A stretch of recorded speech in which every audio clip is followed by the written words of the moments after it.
Well, looky what we got here. We got us another episode of Orchid Life. I didn't know we'd come this far, but I want to take a break and say thank you guys. We are almost at 1,000 subscribers. We are at like 900 subscribers today. So if you like the content you see and you're getting something out of it, don't be afraid. Click the subscribe button, hit the little thumbs up. That'll give you notifications for our next videos coming out.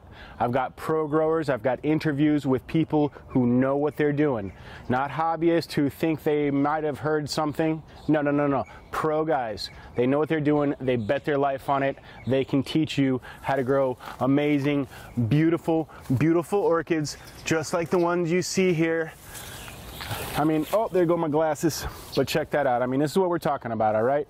Uninterrupted, glorious, spiking, thriving orchids. So like I said, go ahead, hit that subscribe button. We're going to talk about a lot of stuff. If you want to keep everything growing right, watch it till the end. We'll go into a lot of the supplies we use, a lot of the stuff we use to keep our orchids clean and eating the way they need to be. All the supplies are listed in the description of the channel, so if you need something, go ahead and find a link, click on it, and stay tuned for future videos. Here we go. Thank you so much for watching. Have a great day.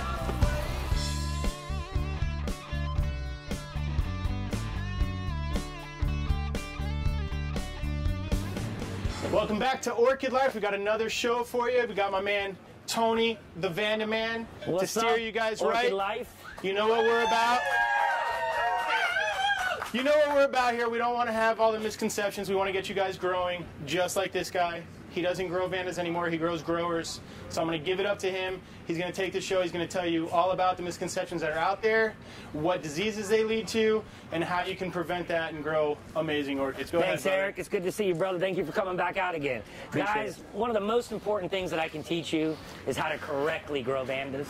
One of the things that irks me to no end is the amount of misinformation that's out there, be it on the internet, on YouTube, anywhere that you go, these Facebook, social media pages.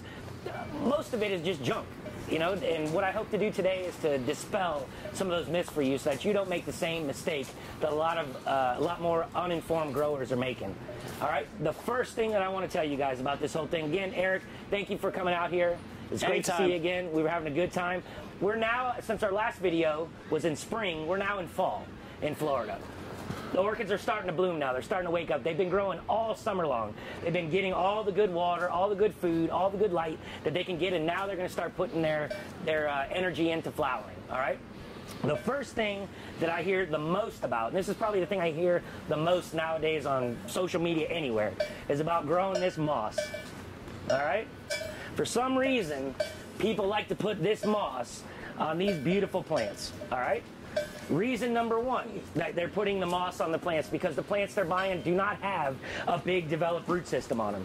This plant doesn't need any moss. It's got enough stuff on there. The reason people are telling you to put the moss on it is because for some reason they believe that this is going to retain moisture, which it's going to do. A Vanda is not a phalaenopsis, all right? It doesn't like to be constantly wet. The worst thing you can do for this plant is to keep these roots wet all the time.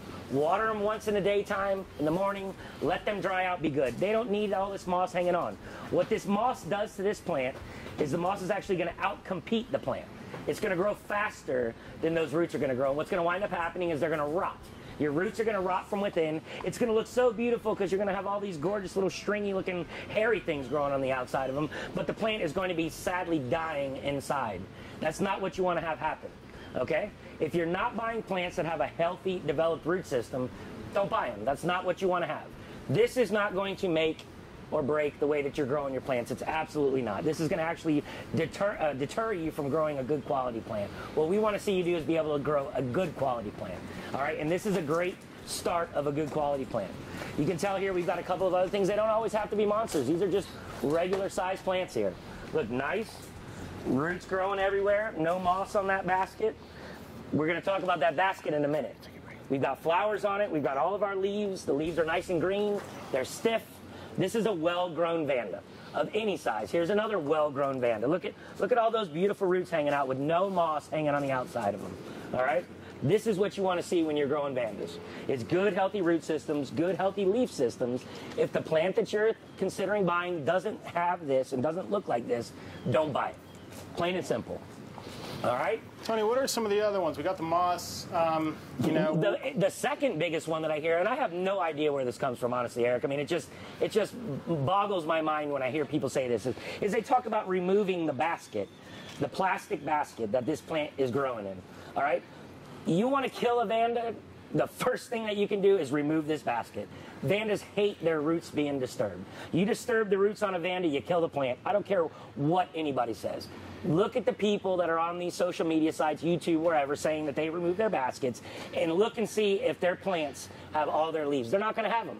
All right? Maybe when they first remove them, they'll still have them, but look at that plant 6 weeks later. Look at that plant 6 months later, and you tell me if it's a healthy plant. This basket is not harming that plant at all. This is the basket that the plant was raised in since the time it was a tiny little plant. This is like its house. You know, you don't like being ripped away from your home and being made to feel kind of naked, and that's what would happen with this. Even more so, you start cracking the roots on these plants and you're going to cause damage to them. The cracking itself is not terrible. They'll make a few little branches that come out of it. The problem is the fungus and the disease that starts to come in from all of those cracks, and that's not what you want to have happen. If you look at these plants, every one of them here, from this guy here, this is a big Vanda, but it's not a huge Vanda. It still has its basket there. It doesn't look to me like those roots are hurt at all. They're not bothered by being in that basket. So let's say somebody actually did that, and they're just trying to know, they're now learning, the techniques. I'm sorry if you just did that to your Vanda. But is there anything they can do to stop? Honestly, you've got a 10% chance of keeping that plant in good shape, without a doubt. If I look at somebody that did that to their plant a year ago, that plant is going to be dead a year from now. Maybe not dead, but they're going to be leaves up to here. That's not a healthy Vanda. A healthy Vanda has all of its leaves, all right? You can see all the way down to the bottom of the basket. The tiniest little leaf is still on that Vanda. This Vanda's never experienced stress. Why? Because I didn't stick moss on it and I didn't rip the basket off of it. All right? All the way up to this nice big, this isn't even a jumbo. This is a big plant, but look, there's the basket right there. Yeah. The basket is still in that plant. So once you've done that, it's kind of like a no return. You can apply a thiamil, which is a fungicide that's going to help stop rot, but there's not much that you can do. The damage has already been done. Right. Another way that people damage the roots, and it's almost just as bad as cutting the basket off, is by dunking these things into a bucket of water. I want to show you something. I can almost hold this plant up by its roots. You see that? You see how stiff they are? I can almost hold the plant up by its roots. These are not baby roots. These are live, healthy roots. If you go dunking this plant into a bucket, what's going to happen is all those nice, stiff roots are going to break. They're going to crack, okay? You're going to introduce fungus into it from the environment. And then let's just say that you have more than one plant, all right? Now the plant that has the fungus and the disease, you're dunking your other plant into it. Now you've introduced disease to the next plant, into the next plant, into the next plant. Dunking these things is a no-no, all right? It's almost as bad as growing them in a vase, which is another thing that a lot of people like to do. They take these roots, they don't understand the significance of these roots to the life of the plant. This is the lifeblood of this plant. Without this, this doesn't exist. Okay? Without this, this doesn't exist. It just doesn't happen. You gotta have great leaves, great roots to have great leaves. And that's what we want to show you how to do and make sure that you do it, is that you're not crumpling the leaves up and sticking them in a bucket. You're not cutting the basket off of the plant. You're not smothering the roots with a bunch of moss. You're not applying these old wives' tale methods of honey and cinnamon, honey, orange. My God, the stuff that's on YouTube nowadays. We've got a Facebook group called Vandamaniacs on Facebook. If you'd like to join, you can. But that's one of our favorite things to do on a Friday night for comic relief, is just to talk about all the crazy stuff that we see that just does not work. Some of this stuff, from blowtorches to honey to cinnamon to God only knows what else is going to come up next. I've seen like onion water makes good soup, not so good for your Vandas. Don't mess with the plant. Leave it alone. Buy a healthy plant. Take that healthy plant, hang that healthy plant, water it, feed it, hit it with your fungicides, which you can see on my website, thevandaman.com. What are some of the best fungicides to use? There's a million different ones, and honestly, since I don't work for any chemical companies, I don't necessarily recommend one over another. But there's a really easy thing that you can do, and we call it the cocktail. The cocktail is dithane at 1 tablespoon a gallon, orthene at a half a teaspoon a gallon, banrot at a half a teaspoon a gallon, and spreader sticker at a teaspoon a gallon. You put that on mix it all up, spray it on your Vandas. If you do that every 6 weeks, you're going to have minimal problems with the plant. The plant's not going to really get attacked by bugs. The fungus pressure is going to be minimal, and at the end of the day, that's what we're trying to do, is minimize the amount of pressure that this plant is getting to not have beautiful flowers and not have beautiful leaves and roots. We've got a couple of people out here in the audience today. Anybody got any questions? How about you guys? Question. Yeah. All right. Considering that we cocktail all the time, we're coming out of summer or the wet season, like you said, a little bit more drier season. If we do have a little bit of funk and fungus starting to kick up, can we do an in-between cocktail treatment of some Vandas dithane? You can, but it's not necessarily advisable. The dithane portion of that cocktail is not something that's going to build up systemic resistance. The plant's not going to build up tolerance to it, neither is the fungus.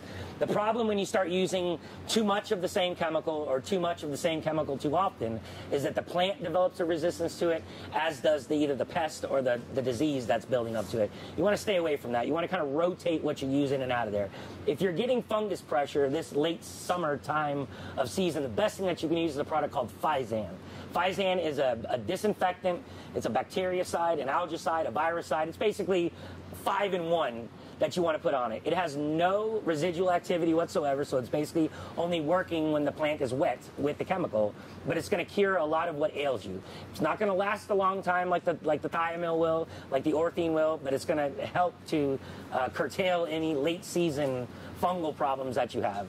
6 weeks is the average interval for when you want to apply the cocktail. What I've noticed is that most people don't even apply it that often.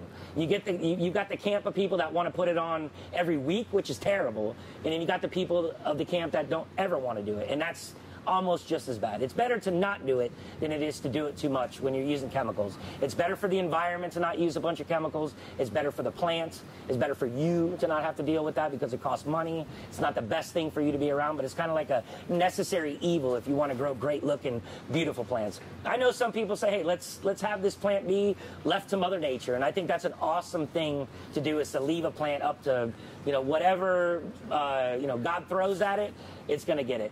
I kind of do that here in Vandaland. You can see we've got 15,000 Vandas in here, but as soon as I see an issue, that's when I treat it. I'm not treating it before I see a problem. I'm treating it when I see a problem and keeping on top of it. And for me, I've noticed that's about every 6 weeks that I've got to do something special to these plants. So a great thing to do late summer season, Fizan your plants to keep bugs and fungus off of them. Question. Joey. What are some of the situations that we can use Fizan? If you're getting a lot of water, if you're getting a lot of rain, especially rain that's late at night. Early in the morning really doesn't matter because, especially where we are in South Florida, if you get rain, most of the time it's, 1, 2, 3 o'clock in the afternoon. By 4 or 5 o'clock, the sun has come back out, is drying it up. If you're experiencing a longer period where your plants are wet all the time, that's not good for them. That's another reason you don't use water culture. They don't want to be submerged in water all the time. Fizan is great for heavy rain situations because it's going to give your plant a little layer of protection on top of it to kill any types of fungus that might start to grow when you got a lot of rain. That's what Fizan's great for. It also keeps your roots nice and creamy white, which is exactly what your roots are not supposed to be green. I know I've got some green here. You know what that is? That's algae. This is dead algae on here, but that's what that is. Algae grows in the same exact places that these things like to grow. Ideally, your roots would be nice and creamy white. It's kind of, one of those things that you got to deal with. Anybody else? Eric? Questions, audience, people? Anybody? What about xylitol? I tend to use that instead of Fizan when I have a lot of blooms. Sure. Xylitol is great. Xylitol is peroxyacetic acid. That's the chemical that is. It's a neat, newer chemistry based on, compared to Fizan, which is probably 50 years old. Xylitol is basically vinegar and peroxide mixed together. The vinegar stabilizes the peroxide. Everybody's familiar with when you pour peroxide on your hand when you have a cut. It bubbles up for a little bit and then it goes away. the vinegar portion of xylitol stabilizes it. Now, before any of you knuckleheads get out there and start going with a bottle of Heinz vinegar and a 3% peroxide bottle, know that this stuff is very dangerous, all right? You can blow this thing up. You can burn your face. Don't do it. Leave it to the professionals. BioSafe Systems, who make xylitol, I use that stuff in here all the time. It doesn't hurt your flowers. It absolutely does not hurt your plant. You use it at about a tablespoon a gallon per gallon of water. If you wanted to do that every day, knock yourself out. It's an oxidizer. The fungus is not going to develop a resistance to it. Absolutely. Hey, Michael, where you been, buddy? Yeah, I use the xylitol. I do the xylitol 2.0, and I'm just really careful with it. I like it. It's a great thing to put into rotation. Everything gets super green, nice and clean. The most important thing, guys, that we can tell you how to do is how to grow them properly. You're going to hear so much misinformation out there, and that's what we want to dispel on Orchid Life, is the proper ways how to grow orchids, not the wrong ways, not the stuff that you're hearing on the internet from Grandma Barker over there that says that she's got 3 phalaenopsis. This is a channel where you're going to learn how to grow them properly from professionals. Professionals like me that do this every day, to people that act like professionals, to new clients, new customers, people that are here buying plants for the first time and enjoying themselves and going to have a good measure of success with growing them because they're not listening to the wrong advice, they're listening to the right advice. Yeah. And that's what you're going to feel here.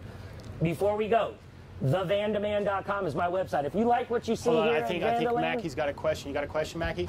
So would you consider yourself a grower or a shower? I'm absolutely a shower. All right? I'm absolutely a shower. Yeah, guys, that's it. I mean, like he said, we want to keep it real. We want to keep you guys growing. I appreciate all the input from the audience. Thanks for showing up. Thanks for contributing to the show. If you guys want the healthy plants, the beautiful plants, you go to his site, thevandemand.com. Thevandemand.com. If you want to learn on Facebook, because I love Facebook too, Vandamaniacs on Facebook. That's my group. All right. Yeah, you can come. Make sure that you let them know you saw us on Facebook or on YouTube. Yeah. Make sure you let them know. Yeah, and stay tuned for more. We're going to keep putting these out. We're going to get you guys growing right. And we're in the end of summer now. Yeah. This is spike season. The next episode that we're going to show you is going to be blooming season, where you're going to see these plants from front to back in flower, which is, quite honestly, it's a hell of a thing to see. And we're going to go back into the Made in the Shade episodes. I got my man Joe here. He's got a great shade house, and he's also kicking out his business. Come on, Joe. Come on. Yeah. Aurora's Orchid Gems. Yeah, here. Show him what it's all about right here. Oh, yeah, right yeah. here. Aurora, this guy will pick out some gems for you. You can visit his site on Facebook, and he will pick out some killer plants. Half of my plants were picked out by him. He knows his deal. But thanks for watching. There you go, Joe. Yeah. Woo. Welcome to the family. We'll see you on the next one. Thanks, guys. Peace. Where's my drink? Awesome.